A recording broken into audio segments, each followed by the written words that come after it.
Hi all of you welcome back to Ramareddy maths academy.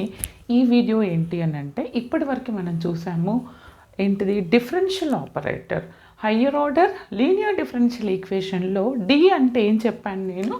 Normal D అంటే differential operator అంటారు. D అంటే differential operator అంటే దీన్ని ఏమన్నాను, it indicates D by D X అని చెప్పాను బేటా. ఒకవేళ మీకు higher order differential equations full videos కావాలంటే మన ఓల్డ్ ప్లేలిస్ట్ ఉంది, లేటెస్ట్ వీడియోస్ కావాలంటే డిస్క్రిప్షన్లో ఈ సెకండ్ యూనిట్ యొక్క లింక్ కూడా ఇస్తున్నాను, అక్కడికి వెళ్ళి చెక్ చేసుకోండి. డి అంటే ఇట్ ఇండికేట్స్ డిఫరెన్షియల్ ఆపరేటర్.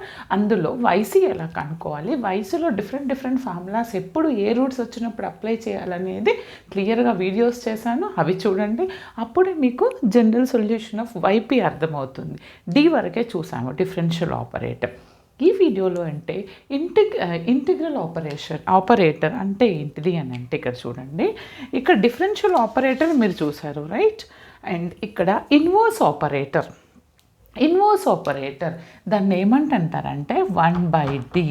దీన్నే మనం ఇంటిగ్రల్ ఆపరేటర్, ఇంటిగ్రల్తోని డి అంటే డిఫరెన్షియేషన్, 1/d అంటే ఇంటిగ్రేషన్. దీన్నే ఇన్వర్స్ ఆపరేటర్ అని కూడా అంటారు. ఈ ఇన్వర్స్ ఆపరేటర్ని ఏ విధంగా అప్లై చేయాలి అనేది నేను చెప్తాను చూడండి. మీకు ఆల్రెడీ తెలుసు డికి 1/dకి డిఫరెన్స్. ఫర్ ఎగ్జాంపుల్ నాకు 1/d ఆఫ్ x² అని ఇచ్చారనుకోండి బెట. మనకి డి అంటే చూడండి అమ్మా, డి ఆఫ్ x² అని అంటే d by dx of x² is 2x వస్తుంది. d² అంటే 2 times differentiation. First time 2x, first time d of d అంటే ఫస్ట్ టైం చేస్తే 2x వస్తుంది, మళ్ళీ చేస్తే 2 వస్తుంది. ఈ విధంగా డి అంటే డిఫరెన్షియల్. మరి 1/d అంటే ఏంటి అని అంటే it is nothing but 1/d of x² అంటే integral of x² dx. That's it. Okay, అప్పుడు దీన్ని ఇంటిగ్రల్ ఆఫ్ x⁴n అంటే మనకి ఏం తెలుసు, x⁴n + 1/n+1 అంటే x³ 3 అంటాం, అవునా. అదేవిధంగా మరి 1/d³ ఉందని మీరు కన్ఫ్యూజ్ అవ్వద్దు. ఏముంటుంది ఇక్కడ, ఇన్వర్స్ ఆపరేటర్ ఇంటిగ్రల్ ఆపరేటర్ని 3 టైమ్స్ చేయాలి. ఎలా, ఇంటిగ్రల్ 1/d³ మనం 1/d² of 1/d of cos x అని రాయొచ్చు బేట. ఓకే, ఫస్ట్ దీన్ని రాయండి. దీన్ని చేస్తే నాకు ఏమొస్తుంది, 1/d² of integral of cos x dx. Integral of cos x అంటే మనకి ఏమని తెలుసు, sin x అని తెలుసు. d² ఆఫ్ sin x అవుతుంది. దీనికి మళ్ళీ నేను 1/d²ని 1/d of 1/d sin x అని రాయొచ్చు. ఒక డీని 1/dని లోపలికి తీసుకెళ్ళాలి అంటే again integral of sin x dx. మరి integral of sin x dx అంటే ఏంటిది, దీన్ని ఏమని రాయొచ్చు, integral of sin x. Integral of sin x అంటే మైనస్ cos x అంటే 1/d of minus cos x. దీనికి మళ్ళీ integral minus common, integral of cos x dx అంటే ఏంటిది, cos x sin x అంటే minus sin x is our final answer. ఈ విధంగా చేయాల్సి ఉంటుంది. ఇంకొకటి ఏంటంటే ఈ వీడియో నుంచి ఇప్పటి వరకు మనము ఓన్లీ fd(y) = 0 ఇచ్చినప్పుడు చేసాం కదా. మరి fd(y) = 0 కాకుండా సపోజ్ జనరల్ సొల్యూషన్ ఎలా అడుగుతారు అని అంటే చూడండి, fd(y) = q(x) ఉన్నప్పుడు మనం జనరల్ సొల్యూషన్ ఏ విధంగా కనుక్కుంటారు అనేది నేను చెప్తాను. ఇప్పటి వరకు మనం ఏం చూసాము అని అంటే ఓన్లీ fd(y) = 0 ఉన్నప్పుడు మీకేమొస్తుంది, సొల్యూషన్ అన్నా జనరల్ సొల్యూషన్ అన్నా you will get only complementary function. Here there is no function in this side. కానీ ఒకవేళ ఇచ్చినటువంటి ఈక్వేషన్ కనుక ఎలా ఉంటుందంట, fd(y) = q(x) ఫార్మాట్లో ఉంటే అక్కడ మళ్ళీ డిఫరెంట్ ఉంటుంది. q(x)లో e⁴x ఉండొచ్చు, సైన్ ఉండొచ్చు, కాస్ ఉండొచ్చు, ఎక్స్ ఉండొచ్చు, ఆర్ ఎక్స్పోనెన్షియల్ ఏదైనా ఉండొచ్చు, ట్రిగ్నోమెట్రిక్. వాటికి మళ్ళీ డిఫరెంట్ ఉంటాయి. ఒక్కొక్క వీడియోలో చాలా క్లియర్గా మోర్ అండ్ మోర్ ప్రాబ్లమ్స్ చేద్దాము. ఇక్కడ ఏంటి అని అంటే ఒకవేళ ఈక్వేషన్ ఈ ఫార్మాట్లో ఉంది నాకు అంటే మరి జనరల్ సొల్యూషన్ ఏ విధంగా కనుక్కుంటాం. ఇప్పటివరకు ప్రీవియస్ వీడియోలో నేను ఎఫ్డీని ఓన్లీ మీకు d² are d² y/dx² so అని ఉన్నప్పుడు చెప్పాను.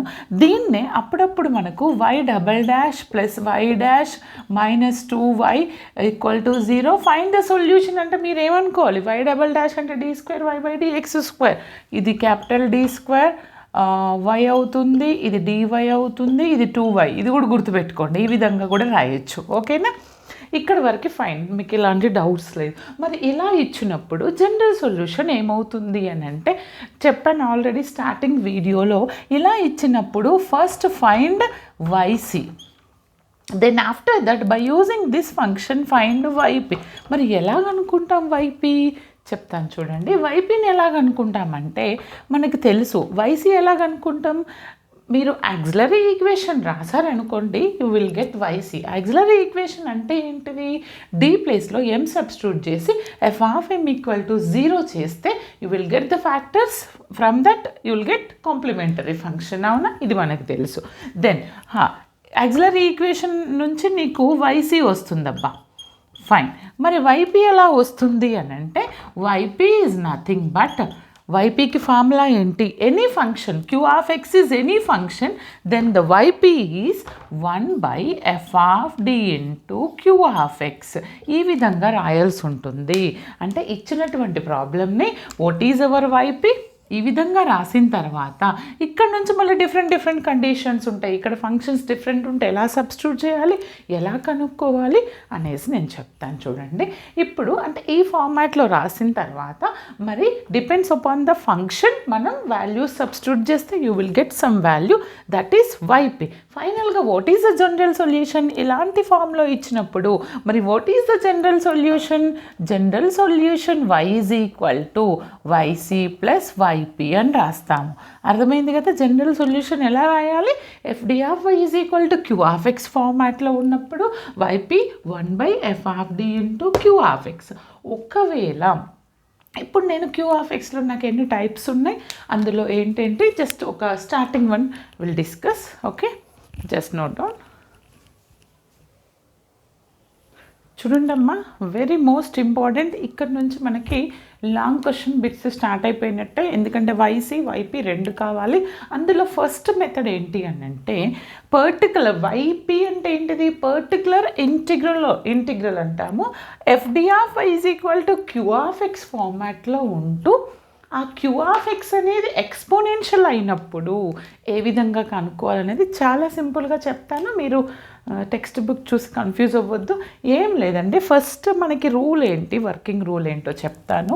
జనరల్గా నాకు ఇచ్చినటువంటి ఈక్వేషన్ ఈ ఫార్మాట్లో ఉంది q(x), బట్ q(x) అంటే ఏమంటున్నాను నేను ఇక్కడ, ఎక్స్పోనెన్షియల్ అంటున్నా, అంటే e⁴(ax) ఫార్మాట్లో ఉంది. మరి జనరల్ సొల్యూషన్ అంటే ఇక్కడ LHS తీసుకొని 0కి ఈక్వేట్ చేస్తే yc వస్తుంది, దీన్ని సబ్స్టిట్యూట్ చేస్తే yp వస్తుంది. ఈ ypని ఎలా సబ్స్టిట్యూట్ చేయాలనేది చెప్తాను, క్లియర్గా వినండి. yp అంటే నేను ఏమని చెప్పాను, 1/f(d) * e⁴(ax) అన్నాను కదా నాన్న. ఇలా రాసిన తర్వాత ఏం చేయాలంటే, ఎందుకు మేడం ఇది ఏంటి అని అంటే this is our function. yp అంటే ఫార్ములా చెప్పాను కదా ఇందాక, 1/f(d) * q(x). ఈ q(x) అనేది నాకు ఇక్కడ ఎక్స్పోనెన్షియల్ కనుక వస్తే మరి ఏం చెయ్యాలి, simple. First step what we have to do, put d = a. d ప్లేస్లో a వాల్యూ సబ్స్టిట్యూట్ చేయాలి, d ప్లేస్లో a రాయాలి. d ప్లేస్లో a రాస్తే ఇది ఎలా కన్వర్ట్ అవుతుందంటే yp = 1/f(d). d ప్లేస్లో a రాస్తున్నా అప్పుడు అది f(a) * e⁴(x) as it is రాయాలి. ఆఫ్టర్ ఇది యాక్చువల్గా జనరల్ సొల్యూషన్. ఇక్కడ మీకు ఒక కాన్స్టెంట్ వాల్యూ వస్తుంది. అలా కాకుండా అప్పుడు మీకు ఇది yp వచ్చేసినట్టే. ఇది నీకు ప్రాబ్లం చేస్తే అర్థమవుతుంది బేటా. ఫర్ సపోజ్ ఇది ఎప్పుడు f(a) అనేది ≠0 అయితే ఇదే నీకు yc కంటిన్యూ అవుతావు నువ్వు. కానీ f(a) అనేది మరి 0 అయితే ఏంటిది మేడం అని అంటారు. ఇందులో ఇది ఫస్ట్ కేసు. ఏంటిది, కేసు 1 ఏమని చెప్తున్నాను నేను, f(a) అనేది ≠0 అయితే ఇక్కడ సొల్యూషన్ వస్తుంది. ఫర్ సపోజ్ కేస్ 2 ఏమని చెప్తున్నాను, if F of A is equal to 0 అయ్యింది, ఈజ్ ఈక్వల్ టు 0 అయ్యింది, నాకేమొస్తుంది సొల్యూషన్ అని అంటే, చూడండి ఇప్పుడు మీకు చెప్తాను. ఏమంటానంటే వైపీని మీరు సబ్స్టిట్యూట్ చేసిన తర్వాత ఎఫ్ ఆఫ్ ఏ అనేది 0 అవుతుంది ఇక్కడ. If F of A equal to 0 అయినప్పుడు సొల్యూషన్ ఏంటిది అని అంటే, ఇస్ ఇట్ విజిబుల్, కనిపిస్తుందా? చూడండి టెక్స్ట్ బుక్స్లో ఇది ఉంది, ఏమని e⁴ax/π(a) ఇంటూ x⁴m/m ఫ్యాక్టోరియల్.